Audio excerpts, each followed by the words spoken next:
Thessaloniciens, qui est en Dieu le Père et en Jésus-Christ le Seigneur. Que la grâce et la paix vous soient données. Nous rendons continuellement grâce à Dieu pour vous tous, faisant mention de vous dans nos prières, nous rappelant sans cesse l'œuvre de votre foi, le travail de votre charité et la fermeté de votre espérance en notre Seigneur Jésus-Christ devant Dieu notre Père. Nous savons, frères bien-aimés de Dieu, que vous avez été élus. Notre évangile ne vous ayant pas été prêché en parole seulement, mais avec puissance, avec l'Esprit Saint et avec une pleine persuasion, car vous n'ignorez pas que nous nous sommes montrés ainsi parmi vous à cause de vous.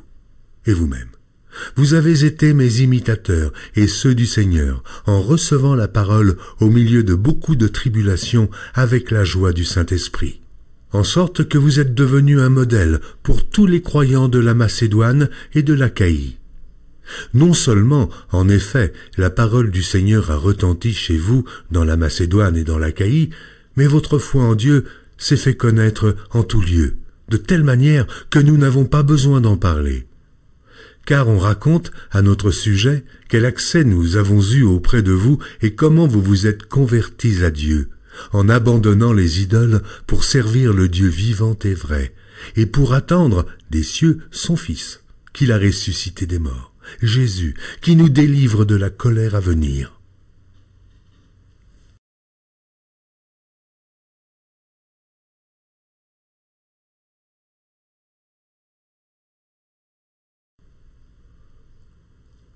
Première épître de Paul aux Thessaloniciens, chapitre 2.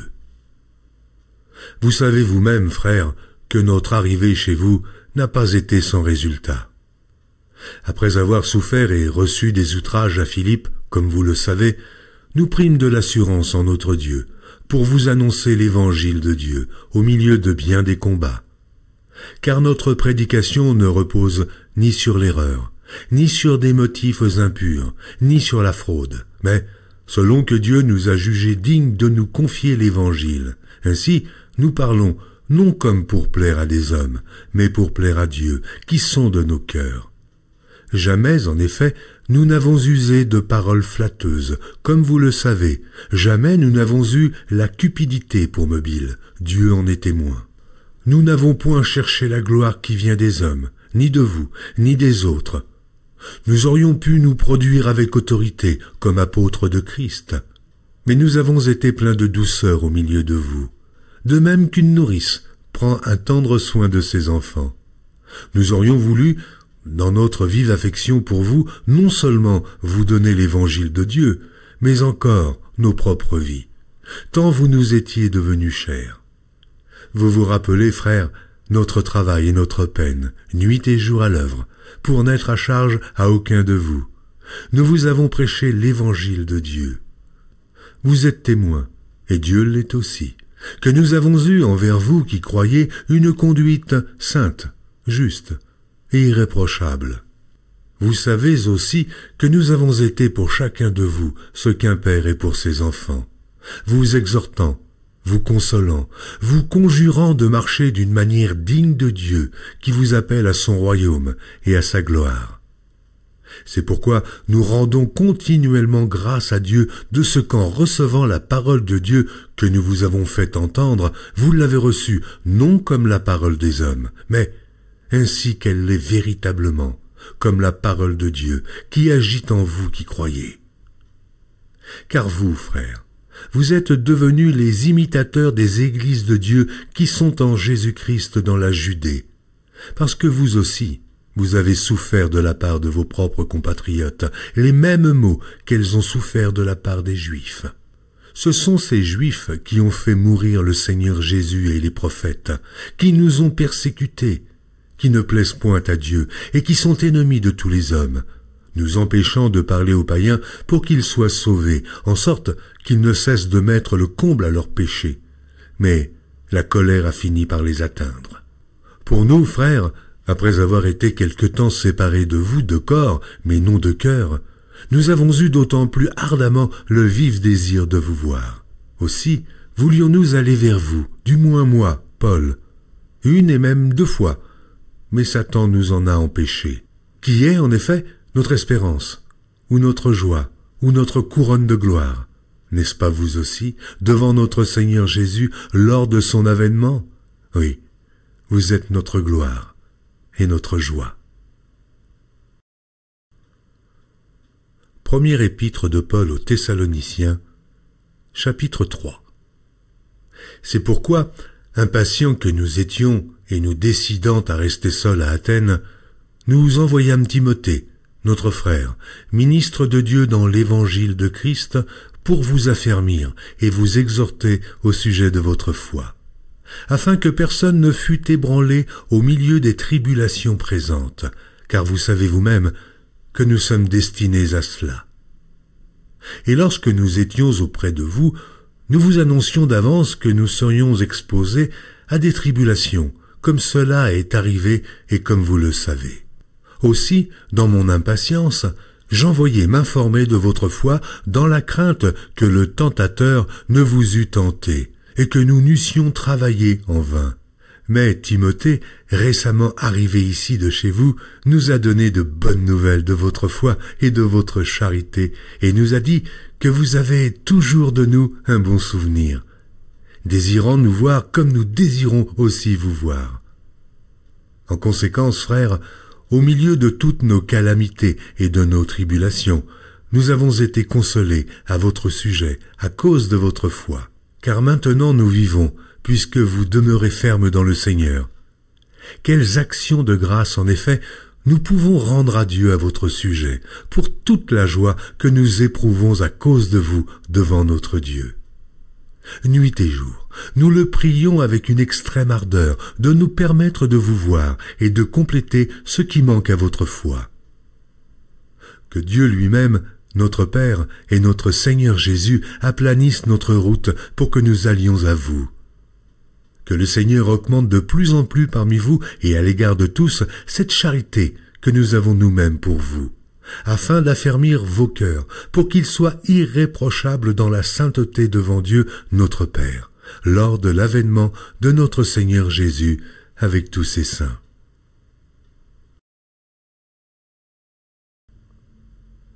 Première épître de Paul aux Thessaloniciens, chapitre 4. Au reste, frères, puisque vous avez appris de nous comment vous devez vous conduire et plaire à Dieu, et que c'est là ce que vous faites, nous vous prions et nous vous conjurons au nom du Seigneur Jésus de marcher à cet égard de progrès en progrès. Vous savez en effet quels préceptes nous vous avons donnés de la part du Seigneur Jésus. Ce que Dieu veut, c'est votre sanctification, c'est que vous vous absteniez de l'impudicité, c'est que chacun de vous sache posséder son corps dans la sainteté et l'honnêteté, sans vous livrer à une convoitise passionnée comme font les païens qui ne connaissent pas Dieu. C'est que personne n'use envers son frère de fraude et de cupidité dans les affaires, parce que le Seigneur tire vengeance de toutes ces choses, comme nous vous l'avons déjà dit et attesté. Car Dieu ne nous a pas appelés à l'impureté, mais à la sanctification.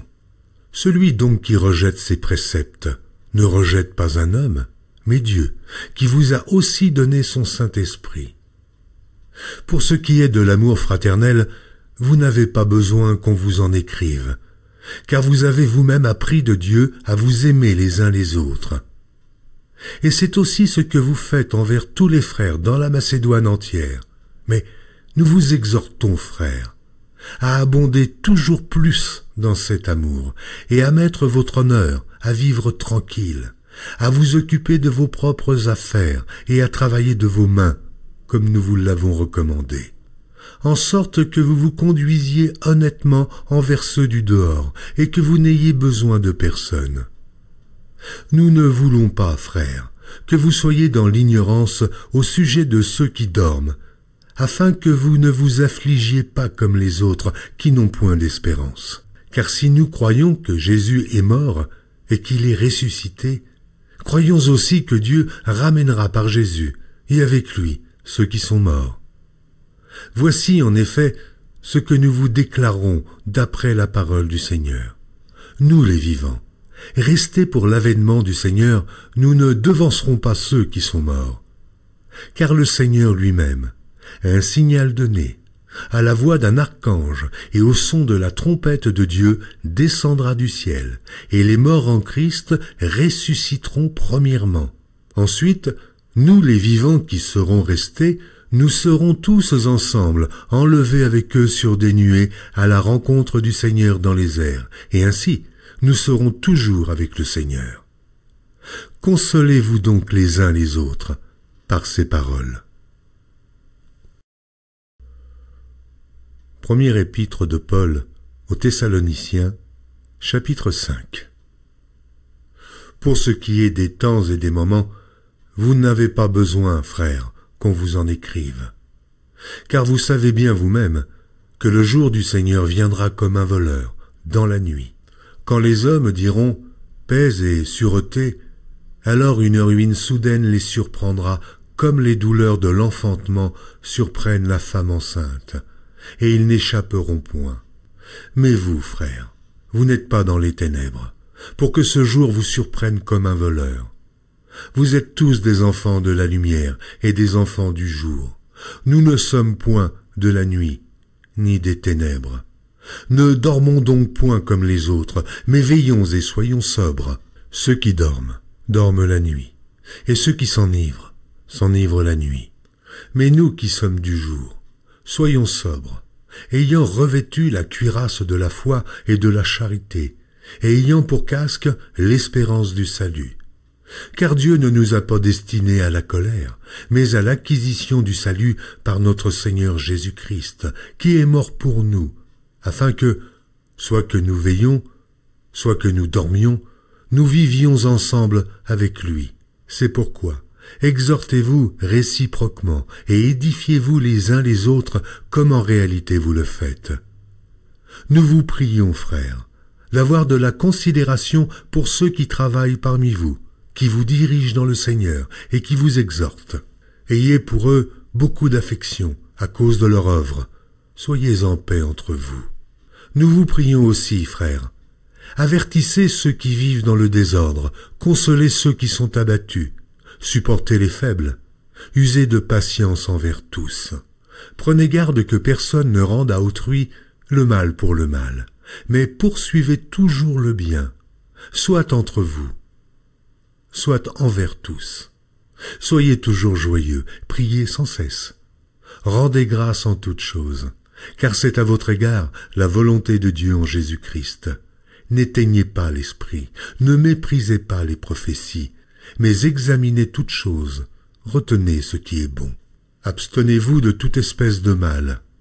Que le Dieu de paix vous sanctifie lui-même, tout entier, et que tout votre être, l'esprit, l'âme et le corps, soit conservé irrépréhensible lors de l'avènement de notre Seigneur Jésus-Christ. Celui qui vous a appelé est fidèle, et c'est lui qui le fera. Frères, priez pour nous. Saluez tous les frères par un saint baiser. Je vous en conjure par le Seigneur, que cette lettre soit lue à tous les frères. Que la grâce de notre Seigneur Jésus-Christ soit avec vous.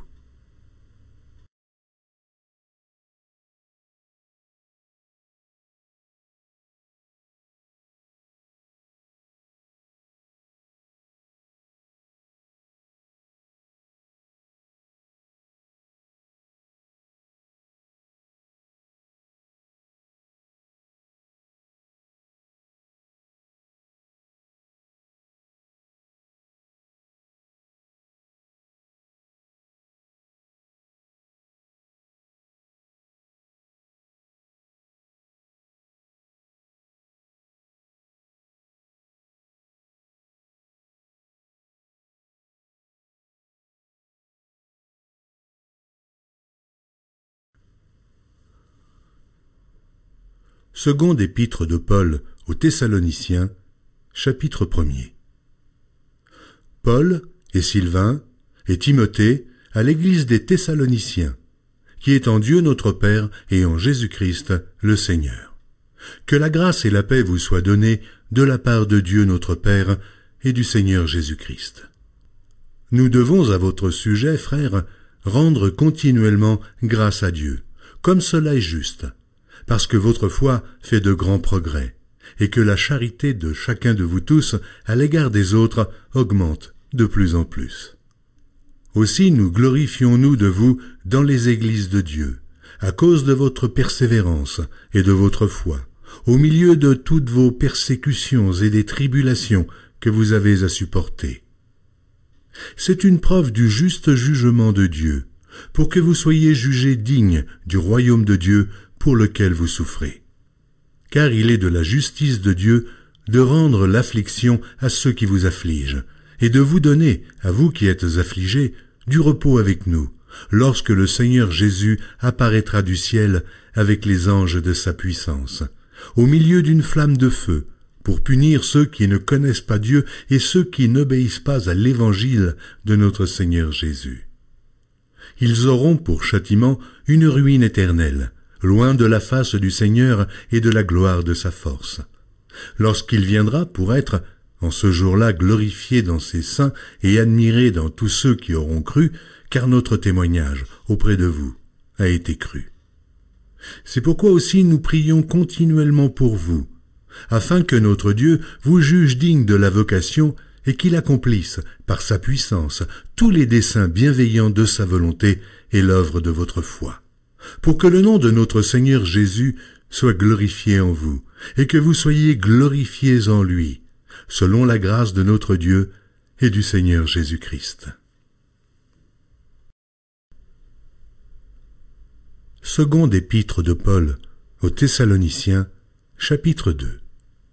Pour ce qui concerne l'avènement de notre Seigneur Jésus-Christ et notre réunion avec lui, nous vous prions, frères, de ne pas vous laisser facilement ébranler dans votre bon sens, et de ne pas vous laisser troubler, soit par quelque inspiration, soit par quelque parole, ou par quelque lettre qu'on dirait venir de nous, comme si le jour du Seigneur était déjà là.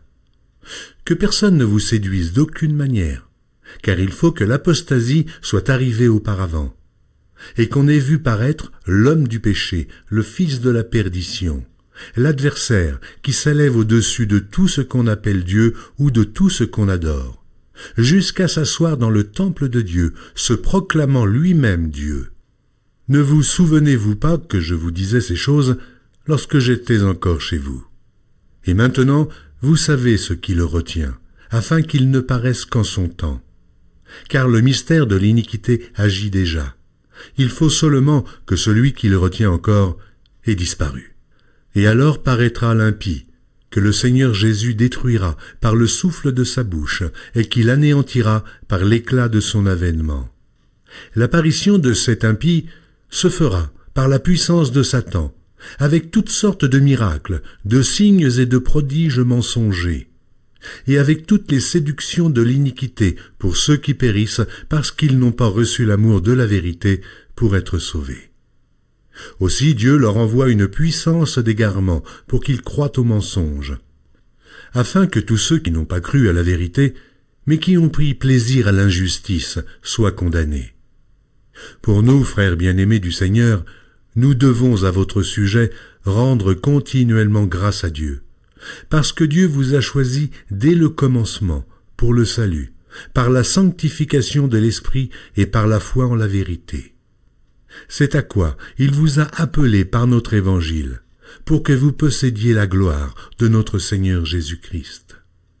Ainsi donc, frères, demeurez fermes et retenez les instructions que vous avez reçues, soit par notre parole, soit par notre lettre.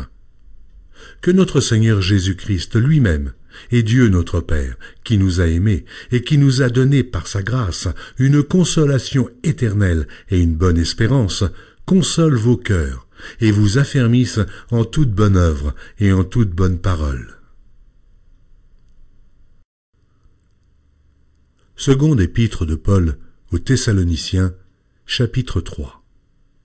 Au reste, frères, priez pour nous, afin que la parole du Seigneur se répande et soit glorifiée, comme elle l'est chez vous, et afin que nous soyons délivrés des hommes méchants et pervers, car tous n'ont pas la foi. Le Seigneur est fidèle. Il vous affermira et vous préservera du malin. Nous avons à votre égard cette confiance dans le Seigneur, que vous faites et que vous ferez les choses que nous recommandons. Que le Seigneur dirige vos cœurs vers l'amour de Dieu et vers la patience de Christ. Nous vous recommandons, frères, au nom de notre Seigneur Jésus-Christ, de vous éloigner de tout frère qui vit dans le désordre, et non selon les instructions que vous avez reçues de nous. Vous savez vous-même comment il faut nous imiter, car nous n'avons pas vécu parmi vous dans le désordre. Nous n'avons mangé gratuitement le pain de personne, mais dans le travail et dans la peine. Nous avons été nuit et jour à l'œuvre pour n'être à charge à aucun de vous. Ce n'est pas que nous n'en eussions le droit, mais nous avons voulu vous donner en nous-mêmes un modèle à imiter. Car lorsque nous étions chez vous, nous vous disions expressément, si quelqu'un ne veut pas travailler, qu'il ne mange pas non plus. Nous apprenons cependant qu'il y en a parmi vous quelques-uns qui vivent dans le désordre, qui ne travaillent pas, mais qui s'occupent de futilités. Nous invitons ces gens-là et nous les exhortons par le Seigneur Jésus-Christ à manger leur propre pain en travaillant paisiblement. Pour vous, frères, ne vous lassez pas de faire le bien. Et si quelqu'un n'obéit pas à ce que nous disons par cette lettre, notez-le et n'ayez point de communication avec lui, afin qu'il éprouve de la honte. Ne le regardez pas comme un ennemi, mais avertissez-le comme un frère. Que le Seigneur de la paix vous donne lui-même la paix en tout temps, de toute manière. Que le Seigneur soit avec vous tous. Je vous salue, moi, Paul, de ma propre main. C'est là ma signature dans toutes mes lettres, c'est ainsi que j'écris. Que la grâce de notre Seigneur Jésus-Christ soit avec vous tous.